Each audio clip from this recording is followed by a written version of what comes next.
ஃபோனில் திடீரென்று புது அறிமுகங்கள்லாம் கிடைக்கிறதுனா உங்களுக்கு கண்டிப்பாக ஆப்பு வைக்கிறதுக்கு ரெடியாக இருக்காங்கன்னு அர்த்தம். ஸோ அதில் ரொம்ப ஜாக்கிரதையாக இருக்கக்கூடிய ராசியில் கன்னி உண்டு.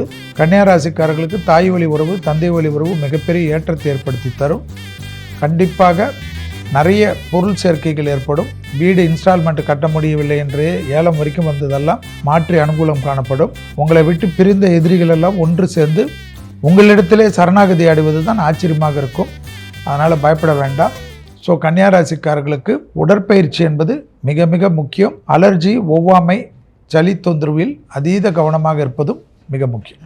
கன்னி ராசியில் பிறந்தவங்களுக்கு இந்த வருஷம் கண்டக சனி, அதாவது சனியுடைய பார்வை உங்கள் ராசிக்கு வருது, நேரடி பார்வையாக இருக்குது. கண்டக சனின்னா கண்டவர்கள் கண்படுகின்ற சனி அப்படின்னு சொல்லுவாங்க. அதனால் உங்களுடைய செயல்பாடுகள், முன்னேற்றங்கள் அதை நடக்கிறதுக்கு முன்னாடி நீங்கள் வெளியில் சொல்லக்கூடாது.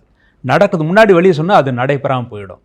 இந்த வருஷம் தொழிலில் மாற்றம் ஏற்படும். அதாவது பல வருஷமாக மாற்றத்தை எதிர்பார்த்தவர்களுக்கு இந்த வருஷம் கண்டிப்பாக மாற்றங்கள் ஏற்படும். அந்த மாற்றங்கள் ஜூன் மாதத்துக்கு பிறகு நடக்கும் அப்படின்னு எதிர்பார்க்கலாம். இன்னொன்று, லாபஸ்தானத்திலேருந்து ஜூன் மாதத்தில் குரு பகவான் வர்றாரு. அதனால் மனைவியால் உங்கள் லாபம் அந்த டைமில் கிடைக்கும். தொழில்துறையில் நல்ல லாபம் அந்த டைமில் ஜூன் 1ஆம் தேதிக்கு பிறகு கிடைக்கும். திருமணமாகாத ஆண்களுக்கும் பெண்களுக்கும் கூட உங்களுக்கு கண்டக சனியாக இருந்தாலும் லாபஸ்தானத்தில் குருபான் உச்சம் பெற்றுவதனால் கண்டிப்பாக திருமணமாகாதவர்களுக்கு இந்த வருஷம் ஜூன் மாதத்திலிருந்து அக்டோபர் மாதத்திற்குள் கண்டிப்பாக நடைபெறும் அப்படின்னு எதிர்பார்க்கலாம். குழந்தை பாக்கியம் இல்லாதவர்களுக்கு, திருமணமாகி பல வருஷம் குழந்தை பாக்கியம் இல்லாதவர்களுக்கு இந்த வருஷம் குழந்தை பாக்கியம் கிடைக்கும். இந்த வருஷம் 6ஆம் இடத்துல ராகுபான் இருக்கிறனால பழைய பாக்கிகள்லாம் வசூலாகும். பழைய பாக்கிகள் வசூலை வச்சுக்கிட்டு புதுசாக நீங்கள் தொழிலை டெவலப் பண்ணிக்கிறதுக்கு யூஸ் பண்ணிக்கலாம். வீடு மனை வாங்குறதுக்கு யூஸ் பண்ணிக்கலாம். விரயஸ்தானத்தில் கேது பகவான் இருக்கிறனால பார்த்து விரயம் பண்ணணும். அதே சமயத்தில் சரியான நேரத்தில் தூங்கணும். அதுதான் உங்கள் ஆரோக்கியத்துக்கு நல்லது. இந்த கன்னி ராசியில் பிறந்தவங்க மாதத்துக்கு ஒரு முறை, ஒரு சனிக்கிழமை ஆஞ்சநேயருக்கு 1 லிட்டர் நல்லெண்ணெய் தானம் கொடுத்துட்டு வாங்க.